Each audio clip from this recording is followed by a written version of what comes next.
On January 15, 2020, a Mezco 112 collectible action figure was ordered. Now, over 3 years later, it has finally arrived. But was it worth the wait? Short answer, no. No, it wasn't. No, it wasn't. This, folks, is my review of the Mezco 112 Collective 1989 Batman action figure. Let's dive on into things.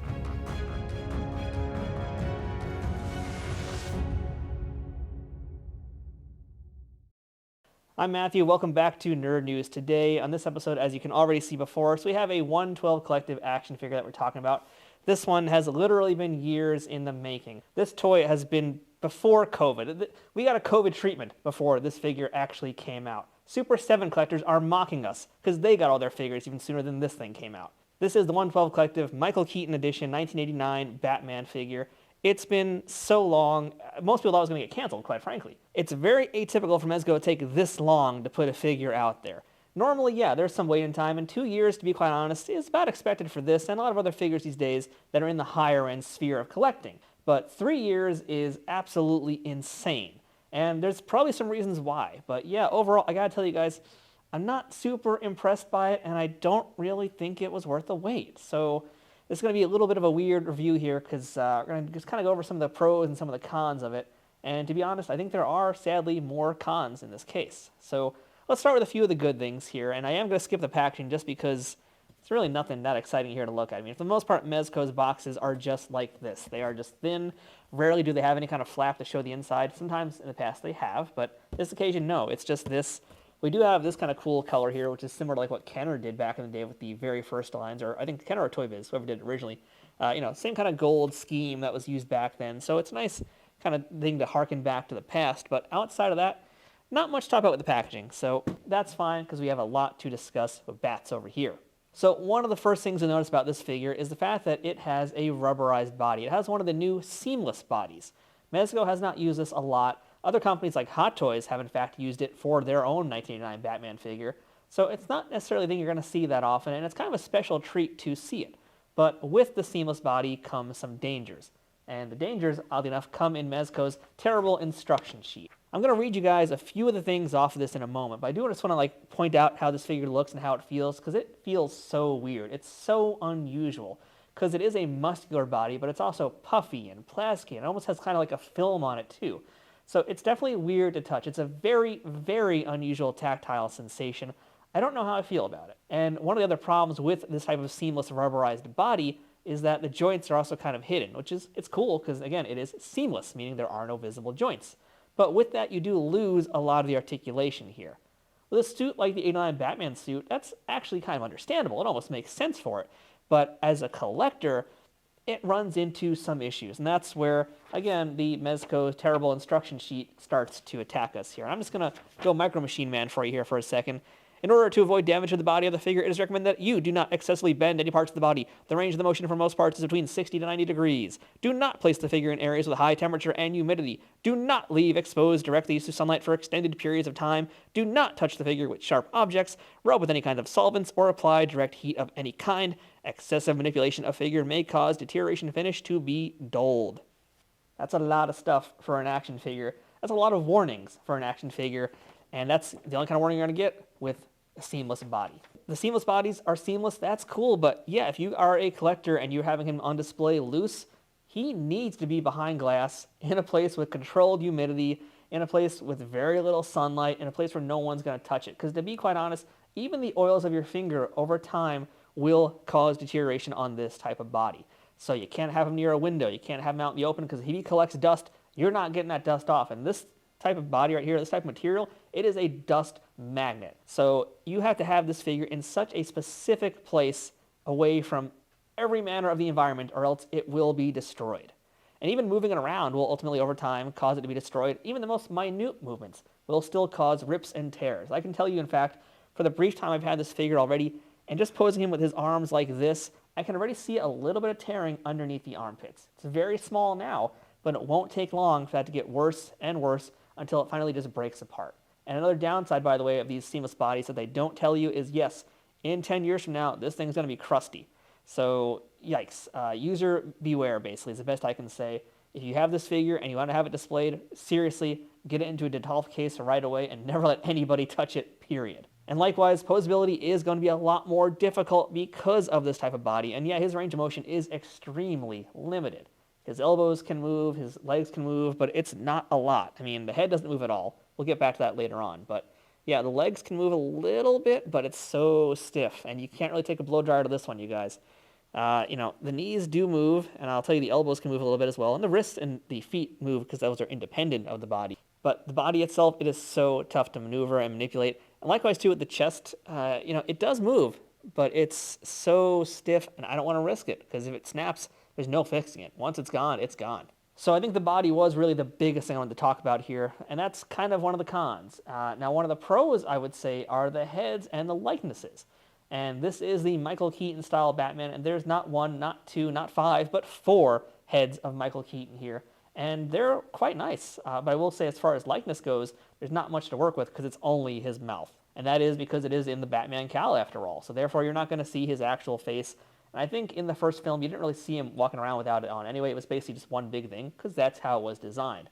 And really part of that is why also his neck has no articulation, because he had no articulation. Keaton had no ability to move his neck in that cowl, because it was so darn thick, and you could see it here. And that's why one of the cool innovations that this figure has is moving eyes, which is such a weird thing to say, but it's the truth. So on the back of one of these heads, and it's only one of these heads, there is a little switch that allows you to move the eyeballs left and right together. This was something that I think was invented way back in like the turn of the 2000s, I want to say. I think it was a 12-inch toy company called Dragon Toys that did it for the very first time. And back then it was called the PERS system or something like that. And it was really crazy, really innovative. And we haven't really seen it a lot since then with figures outside 12-inch ranged figures. So to get it in a 6-inch form, that's really unique, really cool, and I like that feature. It's unfortunate that we don't have it in all 4 heads, but I will say that it probably adds a lot to the cost to even have it, period. Now, one of the things also about this figure is I know for a fact, quite often, those things can break. If you move them too hard, they will snap, they will break. Can you replace it? Looking at the back of this guy's head, no, I don't think you can. In the past, even then, I think it was still difficult to replace it. So if you are doing stuff with the eyes, be gentle with that dial. Don't crank it too hard, because if it snaps, again, you're stuck and you're going to have a cross-eyed Batman forever. And by the way, with all the Batman heads, you're getting a magnet. That is how you're swapping them out. That's how you already saw me swap out one of the heads, in fact. There's a magnet on all of these, which is really nice. Again, very great choice. I think if there was a peg, it would have made it even look more awkward than it already does. So having the magnets helps it a lot, helps keep it in place, even with that weird cape. So excellent choice. I love that they did that. But outside of that, I think the sculpting is great on the cowl. I think the Michael Keaton likeness of the mouth area is perfect. Like, they absolutely nailed that. So that part is great. And like I said, there is no articulation in the neck because that's actually not screen accurate. So that makes sense. But since we're talking heads here, one downside, and not to talk about David Byrne here, but it's talking heads, right? About 5 people got that joke. But one of the downsides here is the fact that his cape does not play well with the cowl. You can see it right now in the way I have the figure posed here. It's probably not that noticeable, but if I start to put his arms down, then you're going to notice it's kind of sticking out, well, quite a lot. That's one of the major problems I have with this figure, and I think a lot of the Mezco toys with capes have suffered from this problem, but in particular, the Batman figures. Because, yeah, this thing isn't sitting right. And I watched several other videos before I actually got my toy here, because I wanted to check if other folks were having the same problems I was. Turns out, yes, a lot of other collectors are having issues getting this cape to sit flush on his body. This is about as good as I can get it, and it's basically the same with any of the other heads. And I'll do it right now, in fact, to show you guys, and hope that doesn't fall off. Let's use a good head here.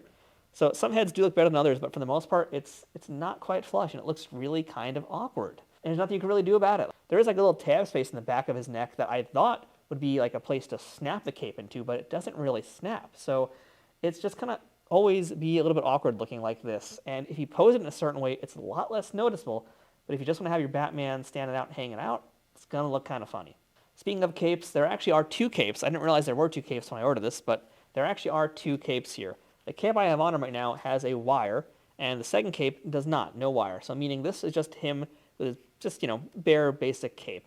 But the one I have on with the wire is a little more exciting because it actually offers some posability, and that's also why I think it helps make this look a little bit better on him. So it's not a lot. It's not like the greatest posability. In fact, I think it's only like 4 wires total. You can see it here. So you can do some cool posing with this. That's nice. But I have already seen customizers out there selling better versions of the cape. Hopefully they sit better, but I know for a fact that they actually pose a lot better because they also have a wire running down the bottom part of the cape, which you don't have here. So I'll say this much. Considering the cost of the figure, getting a wired cape at all, it's really cool. It's very exciting. But I do wish they went like the extra mile and just put one or two more wires, or at the very least, a wire for this section back here, because that would have really helped a lot. I mean, you can see there actually looks like it might be one central wire actually down here I'm noticing, so that does help a lot, but I would have liked more control over it, I think. I think that's the problem I have, because right now it just looks like Marilyn Monroe on a sewer grating, so not quite Batman. One of the biggest pros, I would say, about this figure is the accessories, and there are so many accessories. That is really exciting to me. Besides the 2 hands he has on him, he comes with 6 additional hands. He has a whole heap of batarangs, shuriken, smoke bomb. He has his grapnel launcher. He has a batarang with a rope attached to it. He has this nice little accessory here, which you guys might remember from the very end of the original film, which I think is like sort of like a special grappling hook launcher. It allows him to like put one part to the wall, another part to himself, whatever. It's really cool. It actually is articulated, as you can see right here. This is so cool. I love this accessory. So really, I don't have too many gripes about that at all, to be quite honest. I think they're really nice. In fact, I think among my favorites would be the grapnel launcher, because I always was a fan of this as a kid. It actually has a wire that articulates, so you can do some posing with that. And likewise, there is a batarang with that exact same ability. So yeah, really cool, very fun. Great choices there by Mezco. And in case you're wondering, yes, this actually is a separate piece, so you can have it without or with. And likewise, there also is just a separate head if you just want to have the head itself and no wire. So you have a lot of options for even just the grapnel launcher itself. And the nice thing is that for the most part, everything fits in the hands. And the hands, by the way, are really nice. They have a great texture to them, really great design. Again, very screen accurate, as close to it, I think, as you can possibly get. I will say I don't think there's any foldable batarangs here. I think all the batarangs are fully extended, but you do have a whole bunch of them, which is cool to have. And for the most part, I would say that he can actually hold all of his accessories pretty well. I wouldn't necessarily say super duper firm in most cases, especially with a batarang hand. Like, it's in there, but it feels a little tenuous. But for the most part, yes, he actually can hold his accessories. He does have his utility belt as well. That's really cool, but you can't really attach anything to it as far as I can tell. I think it kind of just is what it is. A little stationary. Yeah, nothing really super special about it. It's there. It doesn't come off either, by the way. That belt, that utility belt is on. You try and get it off, good luck with that, because there's no way to get it off. And like all Mezco figures, there also is a Mezco base. This is in the classic 89 Batman symbol. It also includes this nice action feature to add to the base, so you can help get him in even more poses. We've tried it out in the past. I'm not going to really play with it too much here, because I just think it won't play well with this rubberized body. And really the weight of this figure, it could probably hold him for a little bit, but I don't think it's worth it. So realistically, for the well-being of your toy as a whole, I wouldn't really recommend doing anything with it other than putting it on a base to just stand up straight. So like I said at the start of the review, I do not think this was worth the wait. Is it a bad figure? No. Is it a great figure? Definitely not. It's a good figure. It's a solid figure, and for 110 bucks, you know what? I'd say it's good. So if you got it, congratulations. But if you didn't get it, I wouldn't go too nuts paying high-end scalper prices. It's going to be a hot figure, I feel like, but I don't really know if it's worth paying big bucks for, especially if you're a loose collector. I am genuinely worried about the well-being of this toy after a few years, just out in general. I worry if it's going to start getting crusty, it's going to start falling apart. I don't like the fact that the heads don't really sit on it that well. There's just a lot of things that make me very unhappy about it, which is unfortunate, because it's such a cool figure in so many ways. Great likeness. I love all the many wonderful toys he has, and I wonder where he got them from. But yeah, there's a lot of good, but there's, to be quite honest, I feel like a lot more bad. And to wait over 3 years for it, over 3 years for this is a letdown. I see people all the time talk about the timeline for toys getting released, and I see people complaining about having to wait like 6 months. Picture waiting over 3 years, yeah. Picture waiting over 3 years to get this figure in hand, and it's just not worth it. It was not worth the wait. I would have been happy if they canceled my order, to be completely honest. It's cool that I have it, but it's definitely a little bit of a letdown for what it is. What could they have done differently that would make me more excited? I don't really know, because to be quite honest, I do like that they did the seamless body because it makes sense for him. I like that the neck doesn't move because it makes sense for him. So there's a lot of things that are right, and the execution is there. I just feel like for what it is and for how it's all put together, it just isn't working for me. So I'm pretty sure it is sold out on just about every major toy retailer out there, Big Bad Toy Store, Entertainment Earth. You're not going to be able to get it anywhere besides eBay or figure trading groups. And if you want it, go for it, but really try and bargain a little bit. Like I said, I think there's some good here, but it's also not a lot of good stuff here. So overall, it's kind of somewhere in the middle for me, unfortunately. But I'd love to hear what you guys think about this figure, because I feel like I'm going to be the divisive one here. So let me know in the comments if you think this 89 Batman was worth the wait, worth the price tag, and if you think I'm just being too hard on it. But spoiler alert, I'm not. So until next time, I'm Matthew. This has been Nerd News Today. That's our look at the Mezco 112 Collective 1989 Batman figure. Until next time, we'll see you guys later, And I don't really have a bat pun, so same bat time, same bat channel. You guys know the deal. We'll see you later. I'm gonna go put a blow dryer to this Batman. Let's torture him and see what happens.